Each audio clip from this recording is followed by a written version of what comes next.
और मैं अगर एक बहुत सहज बात कहूं ना, तो कथा जीवन में ठहराव देती है।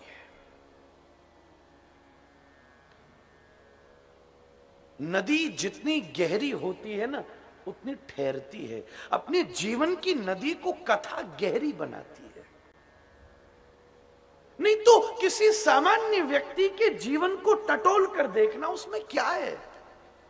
वही दो चार चीजें, वही परिवार, वही व्यवहार, वही व्यापार। ये चार के अलावा उसके जीवन में कुछ और नहीं दिखेगा।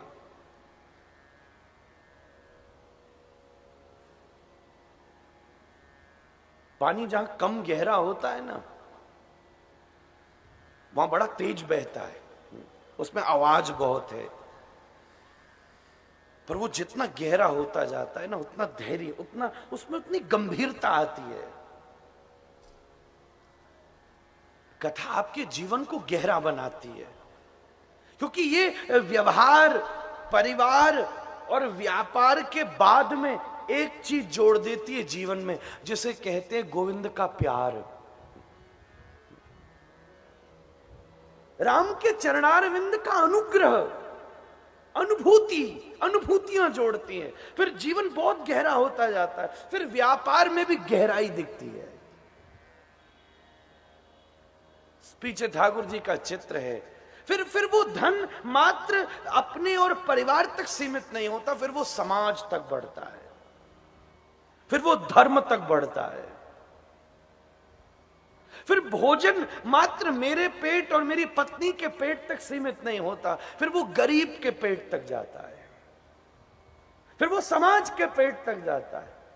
और अगर उसमें ईमानदारी हो तो वो श्री राधा रमण के मुख में प्रवेश करता है।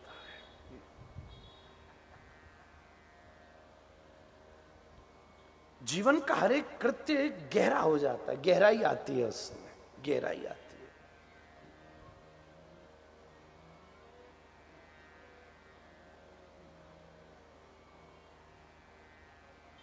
कभी आपने विचार किया है साधु का जीवन अकेला या एकांत होता है? क्योंकि बात ऐसी होती है ना, जो अपने में नहीं डूब पाते उन्हें दूसरे चाहिए होते हैं डूबने के लिए।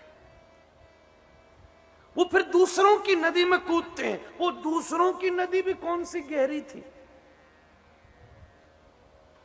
फिर बच्चा बड़ों की नदी में डूबता है, पर वहां भी उसे गहराई नहीं मिलती। फिर वो बड़ा होता है, फिर वो मित्रों की नदी में डूबता है, पर वहां भी गहराई नहीं होती। फिर वो समाज की नदी में डूबता है, फिर भी वहां वो गहराई नहीं पा पाता। फिर वो पत्नी की नदी में डूबता है, वहां भी एक सीमित गहराई। फिर वो पुत्रों की नदी में, फिर वो परिवारों की नदी में, सब जगह हाथ देता है। पर जिस दिन किसी गहरे से टकरा जाता है, उस दिन वो गहरा हो जाता है। और अपने जीवन को इतना गहरा बना लो कि कभी उस जीवन के किनारे से राधा रमण गुजरे ना, तो पार ना हो पाए, तुम्हारे हृदय के गर्भ में उनका प्रवेश हो जाए, वो डूब जाए, तुम उनमें डूब जाओ, वो तुम में डूब जाए। बस ऐसा इतना गहरा हो। अभी तो वो निकल जाते हैं, ये 7 दिन निकल जाएंगे। फिर जब मैं अप्रैल में आया था तब भी वो निकल गए थे, क्योंकि गहरा नहीं था पानी। फिर कोई साधु आएगा, कथा सुनाएगा, फिर निकल जाएंगे। फिर फरवरी में आए तो फिर निकल गए, फिर अगली बार आएंगे, फिर निकल जाएंगे। पर कभी ऐसा हो कि जीवन इतना गहरा हो कि राधा रमण उसी अंदाजे से निकले और कदम बढ़ाएं और तुम्हारे हृदय में डूब जाएं।